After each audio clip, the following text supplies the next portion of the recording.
क्या ऑब्जेक्टिव थी आपकी और आपने किया क्या सक्सेसफुल होने के लिए। और मैं ये सारे इंटरव्यू क्वेश्चंस के एग्जाम्पल दे रहा हूँ क्योंकि पूरी थिंकिंग ये है कि आपकी past behaviour reflects future behaviour. आपने जैसे पास्ट में बिहेव किया है वैसे ही आप फ्यूचर में बिहेव करेंगे। तो अगर हमें पास्ट में आपका वो बिहेवियर्स नहीं मिलता है तो हम अज्यूम कर लेते हैं कि आप फ्यूचर में उस तरह आप नहीं बिहेव कर सकते, तो हम आपको नौकरी नहीं देते।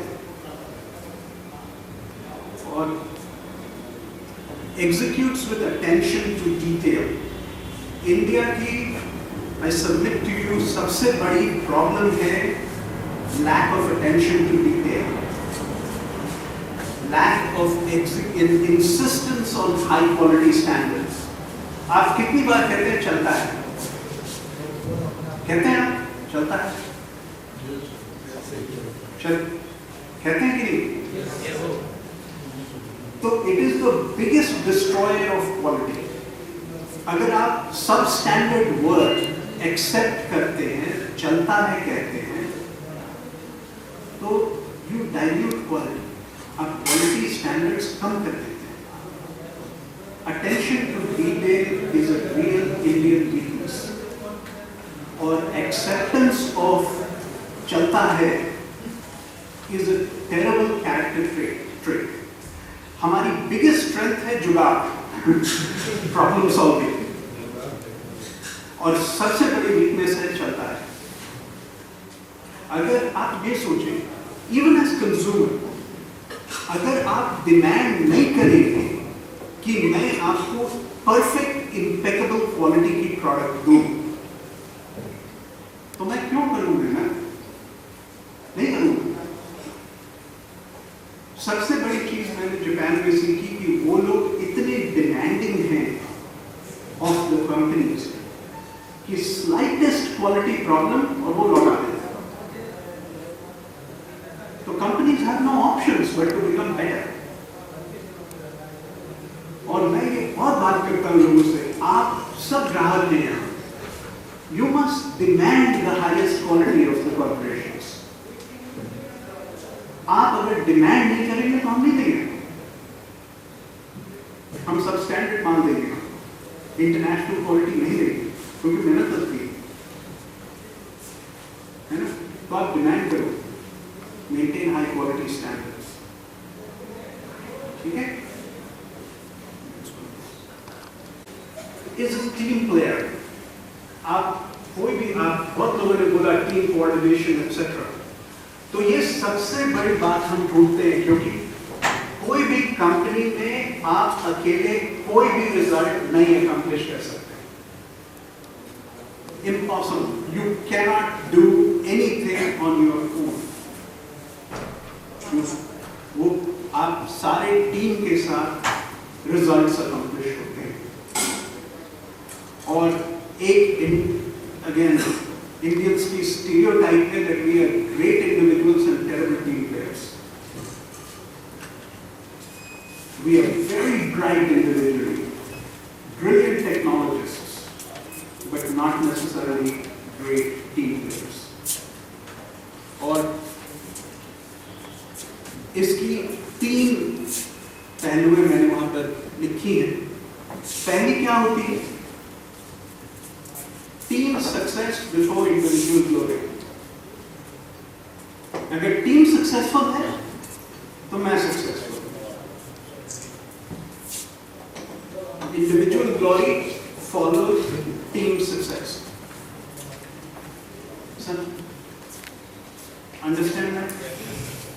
Second, helps others succeed.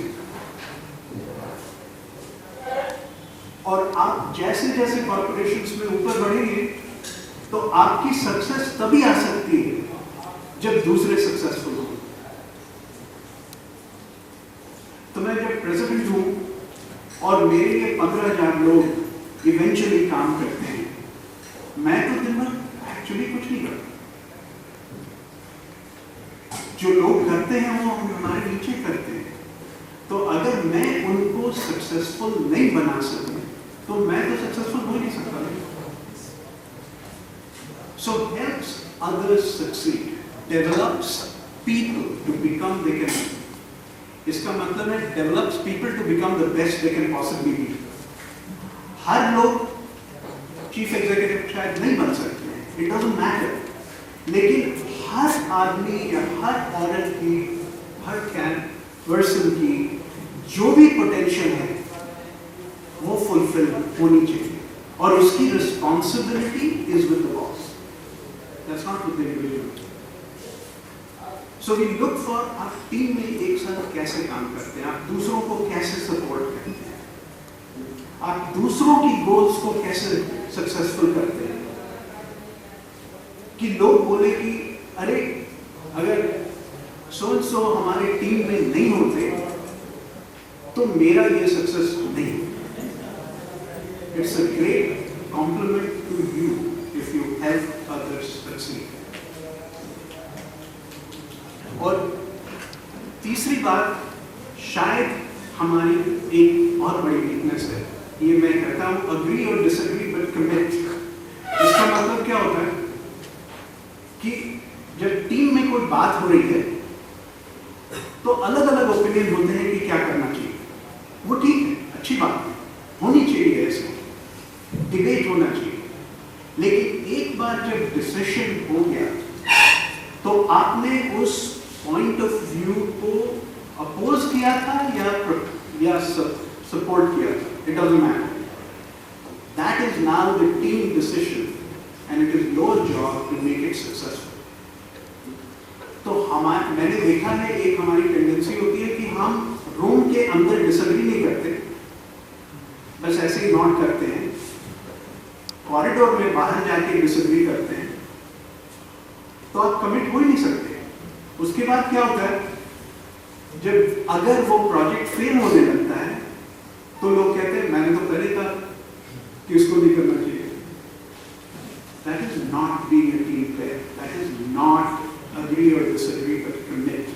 It doesn't matter whether you agree or not. एक बार decision हो गया, it is your decision.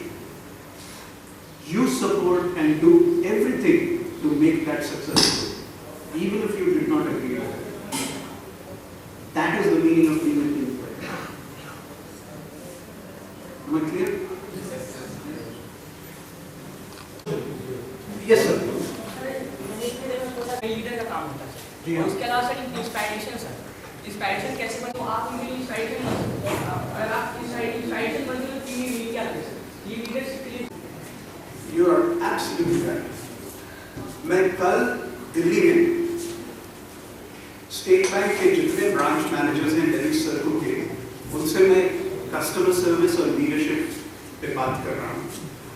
और मैं डिफाइन करता हूं जैसे आप डिफाइन करते हैं लीडरशिप को, वैसे ही it's a capability to inspire people to deliver results more than they thought possible.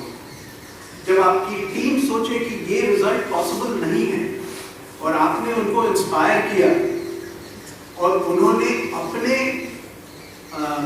Aspirations से और या अपने एक्सपेक्टेशन से ऊंचा रिजल्ट डिलीवर किया, that's great leadership. So you're absolutely right. I couldn't agree more. Okay? ये जो फिफ्थ कैरेक्टरिस्टिक हम ढूंढते हैं, तो इसमें आप सोचें कि कोई परिवार में दोस्तों के बीच कभी भी डिसएग्रीमेंट्स तो होते हैं ना, कॉन्फ्लिक्ट होता है, अलग अलग. किसी एक टीम में आप कोई प्रोडक्शन के लोग आते हैं, कुछ इंजीनियरिंग के लोग आते हैं, कुछ मार्केटिंग के लोग आते हैं, सबकी अलग अलग थोड़ी प्रायोरिटी होती है. तो उस कॉन्फ्लिक्ट को आप कैसे मैनेज करते हैं ताकि team objective is met over any individual objective. किसी एक आदमी या एक फंक्शन की प्रायोरिटी नहीं, टीम की प्रायोरिटी. और आप उसको कैसे, तो ये मैंने कुछ बिहेवियर्स उसमें हम देखते हैं और ये टर्मिनोलॉजी यूज करते हैं, वो हम कहते हैं high respect high conflict dialogue. इसका मतलब क्या है कि मैं और Ashok ji we can disagree about the idea, but we have respect. So we create conflict, disagreement on the idea, but we have respect for each other as people. This is very important. High respect, high conflict, dialogue. Disagreement, but never disrespect. और मैं आपकी तरह मेरी पैदाइश, मेरी upbringing Bihar में हुई। मेरी सबसे बड़ी फ्रस्ट्रेशन अपने पेरेंट्स के साथ होती थी कि अगर मैं किसी बड़े से डिसएग्री करता था तो वो कहते थे नहीं वो तुमसे बड़े हैं, क्यों डिसएग्री कर रहे हो? Disagreement is not disrespect. Disagreement is simply disagreement. और वो कोई चाचा है या बगल के नेबर है या कोई है, उनसे डिसएग्री करो तो वो डिसरेस्पेक्ट लिया जाता है। पता नहीं आपको लिया जाता है, अभी भी लिया जाता है। और मैं आपको बताऊं कि please disagree, but do it respectfully, because disagreement is not disrespect. Please don't disrespect. Please disagree. The best ideas come when everyone disagrees with each other. मैं जब अमेरिका गया तो मैंने अपनी टीम को बोला कि आप अगर मुझसे डिसएग्री नहीं करते हैं, then I don't need any one of you. I can fire all of you and save the money. Because if I have to do all my thinking, then I don't need you. If somebody is on my leadership team, they are very senior people.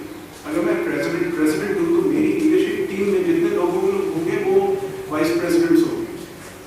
अगर वो मुझसे disagree नहीं करते हैं तो मुझे उनको पैसे इतने देने की जरूरत क्या है? I love disagreement.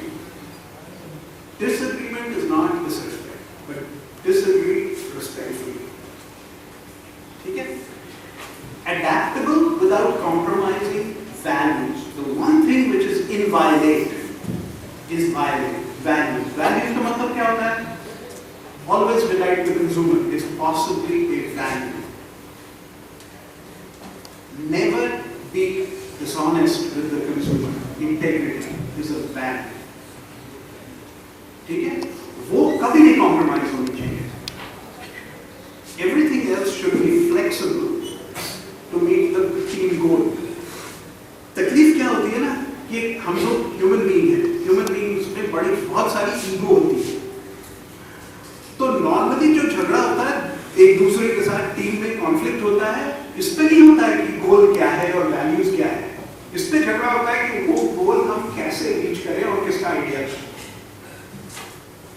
So we fight about the how to reach the goal, not what the goal is or what the value is. And frankly, I don't care less what the goal, how to reach the goal, as long as we don't sacrifice the values and we meet the team objective. So the best idea should win. It does not matter कि वो idea किसने दी। और मैंने देखा है team situations में normally वही problem आती है। लोग कहते हैं कि अब मैं अपना आइडिया कैसे छोड़ूं, ये मेरा आइडिया है।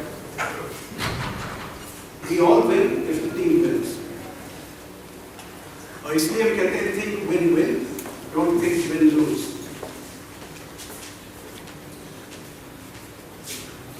Okay? Fair enough? Right. Next piece is communication. So,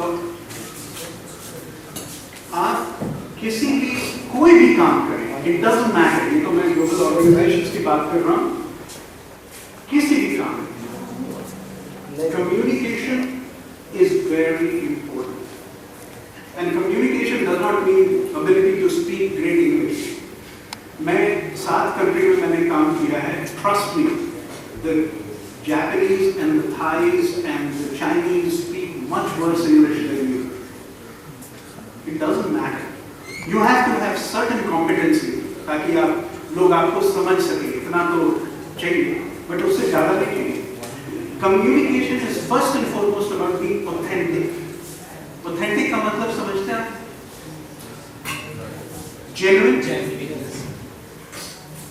Genuine हम लोग इस्तेमाल करते हैं ना, वो बहुत ही genuine आदमी है, कहते हैं नहीं कहते? वो So first, your communication has to be genuine. It has to be authentic. It has to be about team's objectives. ठीक है? अगर आप सोचें कि आप कभी लीडर नहीं बनते, ओनर हैं, और आपने प्रियदर्शी जी को बुलाया और बोला कि आप मेरे कमरे में आइए, और प्रियदर्शी जी उनके कमरे में आए, समझिए मेरे कमरे में आए, और बाहर बहुत पहाड़ है, झील है, बहुत सुंदर, बहुत बड़ा जगह है, और मैंने प्रियदर्शी जी को बोला कि मैं आप पर बहुत डिपेंडेंट हूँ, आपसे बहुत खुश हूँ, और आप अगर ऐसे ही मेहनत से काम करते रहे तो 5 साल बाद वो सब सारी चीजें मेरी होंगी। तो प्रियदर्शी जी क्या बोलेंगे तो आपकी जो कम्युनिकेशन है, इट इजंट अबाउट यू। ये जेन्युइननेस, ऑथेंटिसिटी और प्रेसिशन, ये टीम की ऑब्जेक्टिव की होनी चाहिए। तो बहुत ज्यादा बोलना doesn't mean good communication. In fact, precise, small communication is better. And all good communication does is what are we trying to do? क्यों कर रहे हैं हम? Why are we doing it? हम क्या करना चाहते हैं? क्यों करना चाहते हैं? कैसे करें? Just think it. What do you want to do? How are we doing it? Why are we doing it? उससे लोगों को इंस्पिरेशन होती है कि हम एक्सप्लेन करते हैं। ऐसा नहीं है कि मैं चूंकि पोजीशन ऑफ अथॉरिटी में हूँ तो आपको बताने की जरूरत नहीं कि मैं ये क्यों कर रहा हूँ, तो फिर इंस्पिरेशन लो। और हम कैसे करें? Very simple. आपको शायद इससे ताज्जुब होगा, एक प्रॉक्टर एंड गैम्बल में जब, और ये शायद उस कंपनी की एक इडियोसिंक्रेटिक है, मतलब पेक्यूलियरिटी है। आप जब आएंगे न्यू हायर करके तो हम पहले आपको सिखाते हैं टू राइट 1 पेज मेमो। तो हमारी कंपनी में 1 पेज से ज्यादा आप कोई भी प्रपोजल नहीं दे सकते। We don't read it. If you don't give me a proposal in 1 page, I don't see it. और ये पूरी थिंकिंग है कि कितनी भी बड़ी प्रोजेक्ट हो, मैंने $500 million प्रोजेक्ट्स के लिए 1 पेज मेमो लिखा है,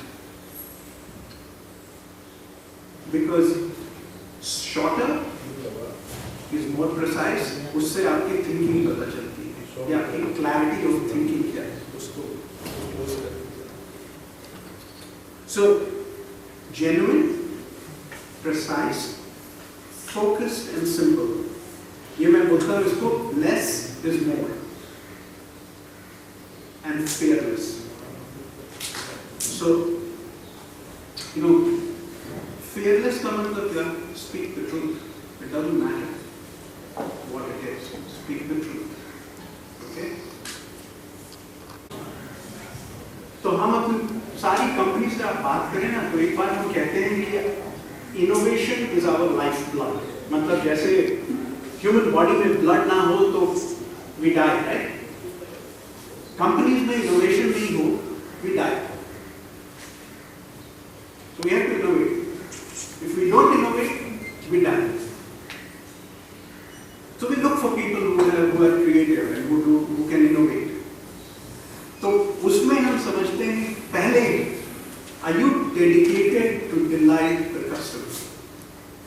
हम पूछेंगे आपकी फिर इंटरव्यू में कैसे पूछते हैं, तो हम आपसे क्वेश्चंस ऐसे पूछते हैं कि आपने जो कॉलेज में प्रोजेक्ट्स किए, आप जैसे अगर लेट्स से आप डिबेट में या ड्रामेटिक्स में सेक्रेटरी हैं, आपका कस्टमर कौन था और आपने उनको कैसे डिलाइट किया?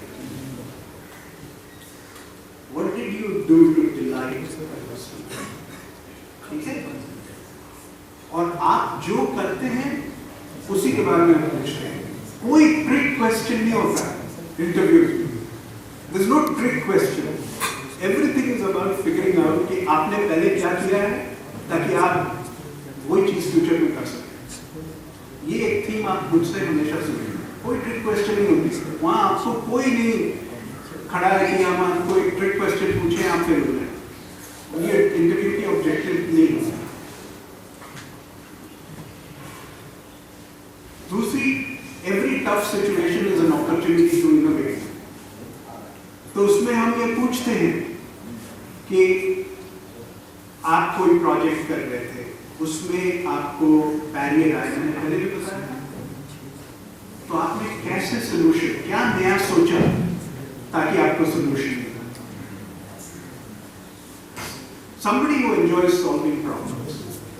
A lot of innovation is nothing but the ability to solve problems.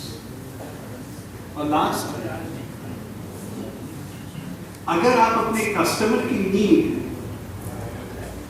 पता कर लें जब वो अपने को एक्सप्रेस नहीं कर सके,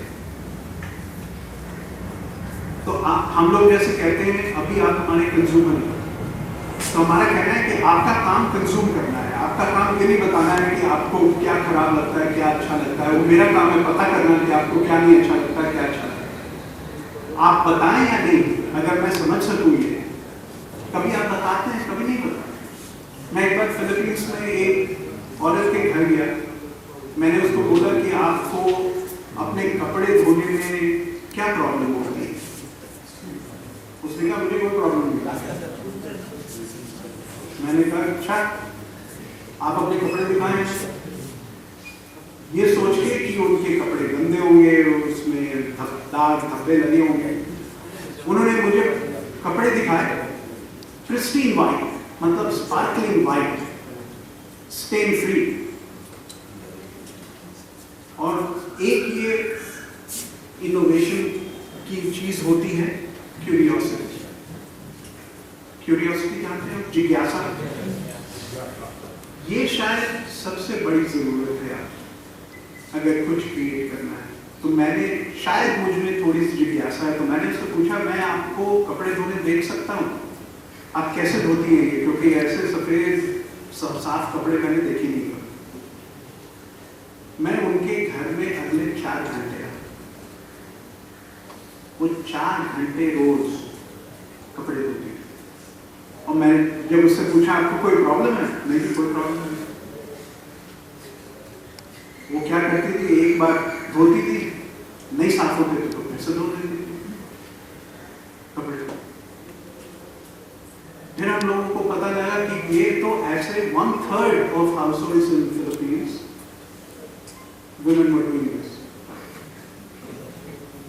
वो नहीं बता रही मुझे, वो कह रही मुझसे, मुझे तो कोई प्रॉब्लम नहीं है, मेरे कपड़े साफ हो जाते हैं। लेकिन कितना हमको मेहनत लगता है, और डबल जब वॉश होता है तो डबल डिटर्जेंट भी लगता है ना, तो कॉस्ट भी डबल होता है।